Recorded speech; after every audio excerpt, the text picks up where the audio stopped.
तो चलते फिरते उठते बैठते सोते खाते पीते जगते हर समय हम मानसिक, और ये हर समय तो मानसिक जप ही संभव है। पाप से बचना बहुत कठिन है। कई बार यह पाप है, यह जानकारी होने में भी विलंब हो जाता है। बिना जानकारी के हमसे पाप बन जाते हैं। और कई बार ऐसा होता है कि यह ज्ञात होने पर भी कि यह पाप है, फिर भी कोई जन्मांतरीय संस्कार चित्त पर ऐसे पड़े रहते हैं, उनके कारण जानबूझकर भी पाप बन जाते हैं। और हमारा प्रायश्चित भी कुंजर शौच के समान हो जाता है। हाथी को नहलाया धुलाया महावत ने, और फिर बाहर आती धूल मिट्टी फिर अपने ऊपर डाल लिया।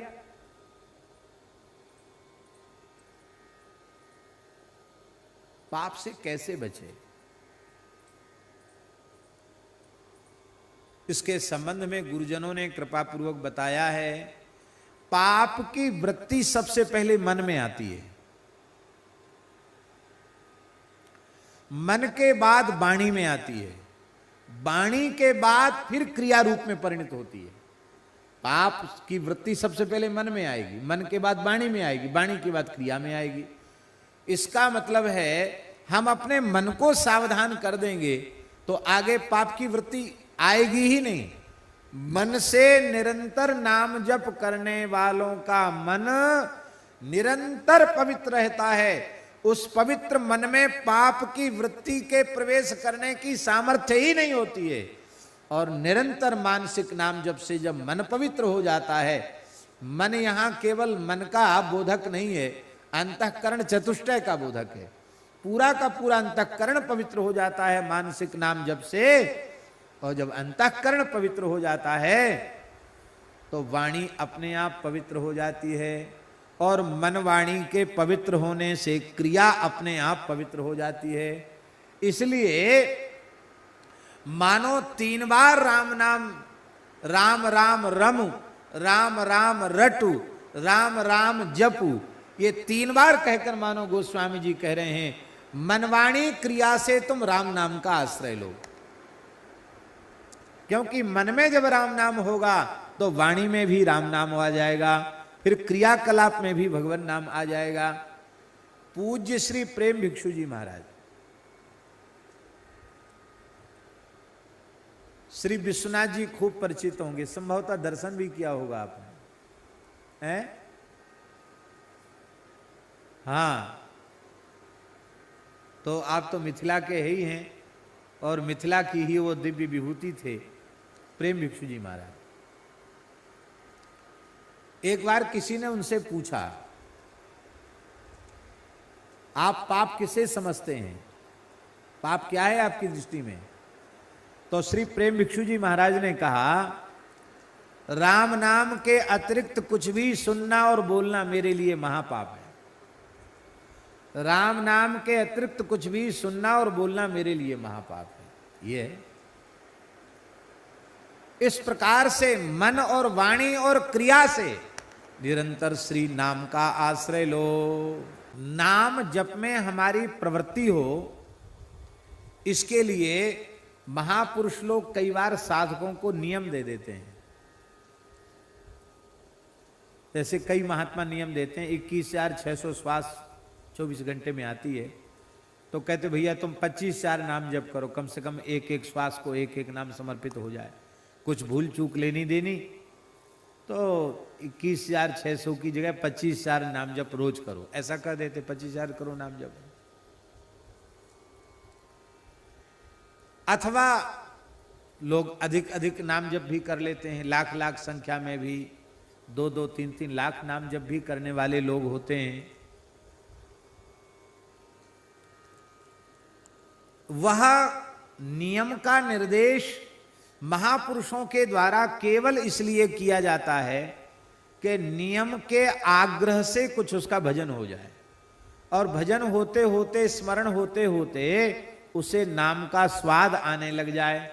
और जब नाम का स्वाद आने लग जाएगा तो फिर ये नहीं होगा कि अब 25 जारी करना है, फिर तो जितना ज्यादा जप करते चले जाओगे उतना ज्यादा अतृप्ति होती चली जाएगी, लगेगा और अधिक जप लेते और अधिक जप लेते।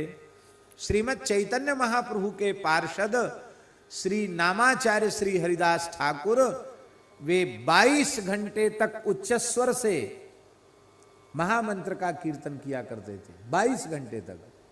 अब बचे कितने? 2 घंटा।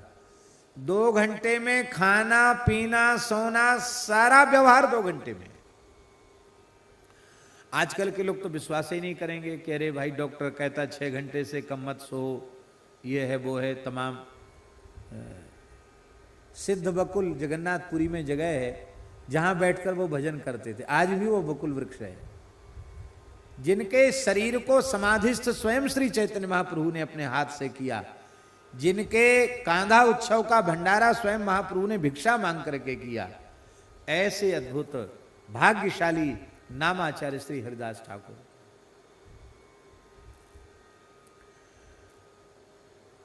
एक बार महाप्रभु जी ने उनको बहुत दुखी देखा,